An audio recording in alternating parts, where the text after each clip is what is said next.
Morning students, आज हम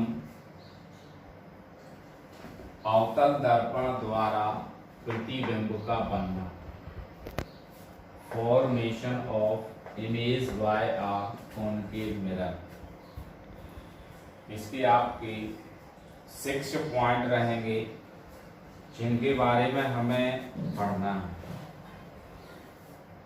आपको ये ध्यान रखना है कि इसमें आपका 2 नंबर का या 4 नंबर का क्वेश्चन निश्चित आता है। आम के क्वेश्चन जोड़ देते हैं और कहते हैं कि किरण आरेख बनाइए। इस स्थिति में आपके ये पॉइंट रहेंगे, 4 पॉइंट हैं। इसके बाद 2 पॉइंट और रहेंगे। पहला पॉइंट, जब वस्तु अनंत पर है, ये आप देख रहे होंगे वस्तु जो AB है ये अनंत पर रखी हुई है, ये आपकी मुख्य अक्ष है, ये M1 M2 आपका दर्पण है। जब कोई वस्तु अनंत पर स्थित होती है तो उसमें प्रकाश की किरण आपकी पहली फोकस से होकर जाएगी और दूसरी आपकी वक्रता केंद्र से होकर जाती है। फोकस से जाने वाली प्रकाश की किरण दर्पण से परावर्तन के पश्चात मुख्य अक्ष की कैसे हो जाती है, समांतर हो जाती है और वक्रता केंद्र से होकर जाने वाली प्रकाश की किरण वापस उसी मार्ग से लौट जाती है। तो इस स्थिति में आप देख रहे होंगे प्रतिबिंब आपका कैसा बन रहा। आपका पहले तो आपका कैसा है, वास्तविक, उल्टा, छोटा। दूसरा कहाँ बन रहा है, आपकी स्थिति क्या है, मुख्य फोकस पर। तो इसमें आपको ध्यान रखना है कि जब वस्तु अनंत पर स्थित होती है तो उसका प्रतिबिंब वास्तविक, उल्टा और वस्तु से छोटा बनता है तथा वह मुख्य फोकस पर बनता है। जब आपसे कहा जाए कि प्रतिबिंब की स्थिति भी बताइए तो कहाँ बनेगा, मुख्य फोकस पर। इसके बाद सेकंड पॉइंट पे आते हैं, जब वस्तु अनंत और वक्रता केंद्र के बीच में है। जब वस्तु अनंत और वक्रता केंद्र के बीच में है तो ये हम क्या बना लेंगे, अनंत। वस्तु ये हो गई वक्रता केंद्र, ये आपका अनंत हो गया। तो जब वस्तु वक्रता केंद्र और अनंत के बीच में स्थित होती है तो यहाँ से वस्तु के एक पॉइंट से समांतर चलने वाली प्रकाश की किरण दर्पण से परावर्तन के पश्चात मुख्य फोकस से होकर गुजरती है और वक्रता केंद्र से होकर जाने वाली प्रकाश की किरण वापस उसी मार्ग से लौट आती है। तो इसका प्रतिबिंब आपका वक्रता केंद्र और मुख्य फोकस के मध्य बनता है। इसके लिए हम ये कह सकते हैं आपका कि प्रतिबिंब कैसा बनेगा, वास्तविक। दूसरा आपका कैसा रहेगा, उल्टा और छोटा। दूसरा आपका इसमें स्थिति क्या रहेगी, आपकी स्थिति आ जाएगी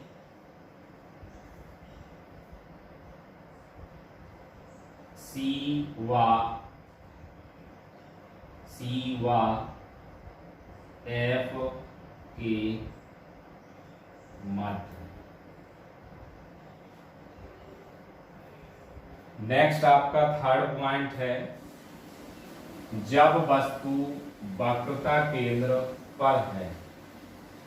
जब वस्तु वक्रता केंद्र पर है तो आपका ये वक्रता केंद्र C हो गया, M1 M2 आपका अवतल दर्पण हो गया, P ध्रुव है। तो मुख्य अक्ष के वस्तु AB से मुख्य अक्ष के समांतर चलने वाली प्रकाश की किरण दर्पण से परावर्तन के पश्चात मुख्य फोकस से होकर गुजर जाती है और मुख्य फोकस से होकर चलने वाली प्रकाश की किरण दर्पण से परावर्तन के पश्चात मुख्य अक्ष के समांतर हो जाती है। तो इस स्थिति में आपका प्रतिबिंब क्या बन रहा है, वास्तविक, दूसरा कैसा है, उल्टा, वो कैसा बन रहा है, वस्तु के बराबर। वस्तु के बराबर के बाद स्थिति आपकी क्या है, स्थिति आपकी है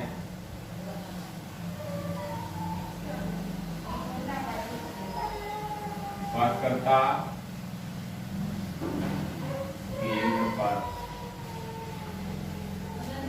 इसके बाद फोर्थ पॉइंट आपका है, जब वस्तु वक्रता केंद्र और मुख्य फोकस के बीच में है। जब वस्तु वक्रता केंद्र और मुख्य फोकस के बीच में है तो ये आपका वस्तु ये भी वक्रता केंद्र और मुख्य फोकस के मध्य में स्थित है। AB से चलने वाली प्रकाश की किरण आपकी दर्पण से समांतर, मुख्य अक्ष के समांतर जा रही है तो ई पॉइंट से टकराती है और दर्पण से परावर्तन के पश्चात ये आपका वापस लौटती है। इस स्थिति में जब वस्तु वक्रता केंद्र और मुख्य फोकस के बीच में है तो आपकी प्रकाश की किरण ये भी एक वस्तु है, मुख्य अक्ष के समांतर गई, वो मुख्य फोकस से होकर गुजर गई तो ये वापस आती है आपकी, तो ये आपकी मुख्य अक्ष के समांतर गई और वापस आती है। फिर दूसरी प्रकाश की किरण इसकी वक्रता केंद्र से होकर जाती है और उसी मार्ग से वापस लौटती है। तो ये दोनों प्रकाश की किरणें आपकी वक्रता केंद्र से पहले हम कह सकते हैं कि अनंत और वक्रता केंद्र के मध्य अपना प्रतिबिंब बनाती है। तो आपका तो इस स्थिति में आपका प्रतिबिंब वास्तविक,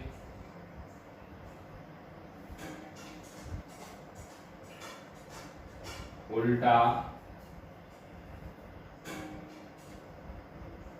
वस्तु से बड़ा,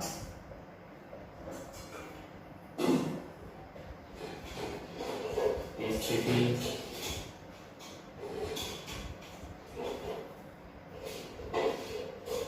अनंत और वक्रता केंद्र के मध्य। तो यहाँ आपको ये ध्यान रखना है कि जब हम इसको, यदि आपसे कहा जाए कि जब वस्तु अनंत पे, इससे क्वेश्चन आपके बनते हैं। एक तो आपका क्वेश्चन बनता है कि बहुविकल्पी क्वेश्चन आ जाता है कि जब वस्तु अनंत पर स्थित है तो उसका प्रतिबिंब कैसा बनेगा। दूसरा आपका क्वेश्चन ये है कि अति लघु क्वेश्चन में भी आ जाता है कि जब वस्तु अनंत पर और वक्रता केंद्र के बीच में स्थित है तो उसका प्रतिबिंब छोटा बनेगा या बड़ा बनेगा, वास्तविक होगा या आभासी होगा। ये प्रश्न आपके तमाम क्वेश्चन इससे बनते हैं। तो 4 नंबर में जो आपका क्वेश्चन आता है वो 4 नंबर में क्वेश्चन बनता है आपका किरण आरेख का, कि जब वस्तु अनंत और वक्रता केंद्र के मध्य स्थित है तो इसका किरण आरेख खींचिए। अब यहाँ हम इसके बारे में भाषा कैसे लिखनी है, तो आप इसके बारे में भाषा बना सकते हैं। माना कि M1 M2 एक अवतल दर्पण है, BP एक मुख्य अक्ष है और इसकी मुख्य अक्ष से अनंत पर एक वस्तु आपकी AB स्थित है। अनंत पर एक वस्तु AB स्थित है जिससे चलने वाली प्रकाश की किरण मुख्य अक्ष के मुख्य फोकस से होकर गुजरती है तो दर्पण से परावर्तन के पश्चात मुख्य अक्ष के समांतर हो जाती है। और दूसरी प्रकाश की किरण जो वक्रता केंद्र से होकर गुजरती है वापस उसी मार्ग से लौट जाती है। तो ये दोनों प्रकाश की किरणें E' बिंदु पर काटती हैं जो अनंत पर स्थित वस्तु AB का प्रतिबिंब A' B' बनता है। अतः यह प्रतिबिंब वास्तविक, उल्टा, छोटा और मुक्त फोकस पर स्थित होगा। दूसरा पॉइंट आपका आता है, जब वस्तु अनंत और वक्रता केंद्र के बीच में है तो उस स्थिति में ये आपका अनंत हो गया और ये आपकी वस्तु। तो अब आपको इसकी भाषा के बारे में लिखना है।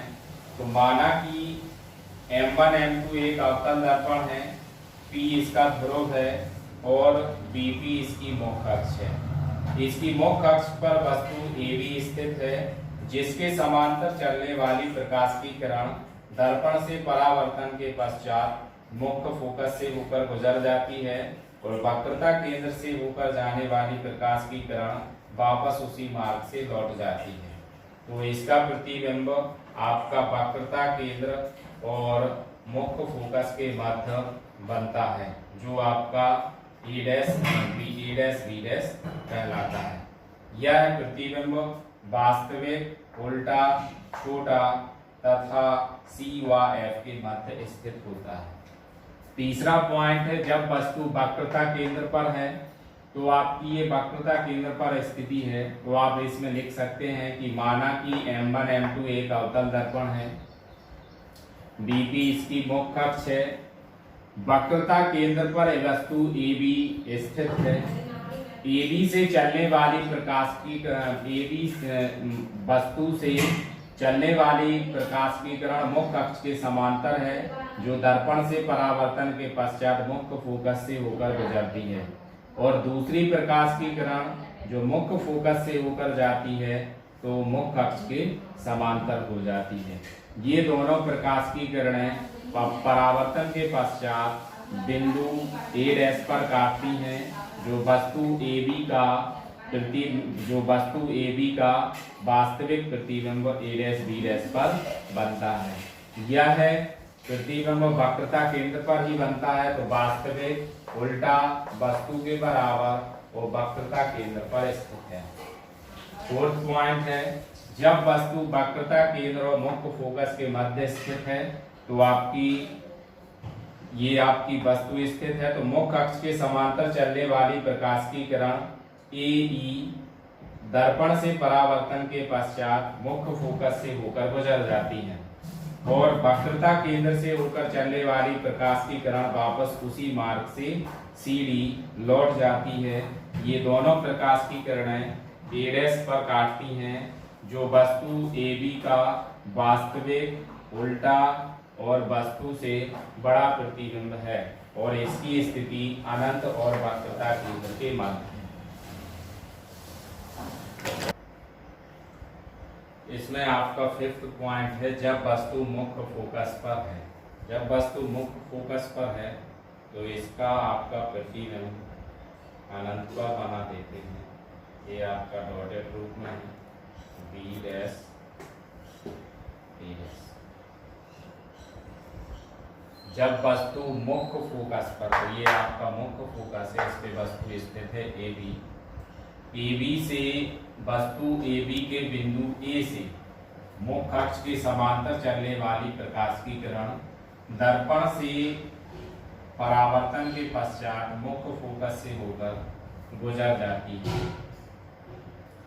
तथा वक्रता केंद्र से होकर जाने वाली प्रकाश की किरण उसी मार्ग परावर्तन के पश्चात उसी मार्ग से वापस निकल जाती है।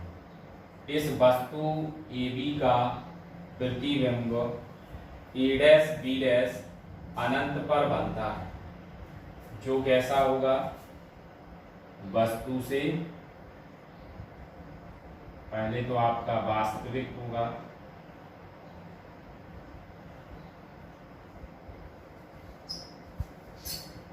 उल्टा, वस्तु से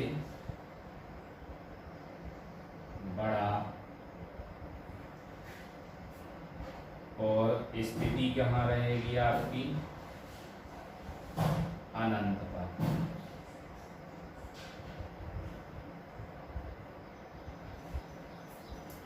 इसके बाद 6 हेडिंग है आपकी, जब वस्तु मुख्य फोकस और ध्रुव के बीच में है। जब वस्तु आपकी मुख्य फोकस और कहाँ स्थित है, ध्रुव के। तो ए भी एक आपकी वस्तु हो गई है, ये भी एक वस्तु है।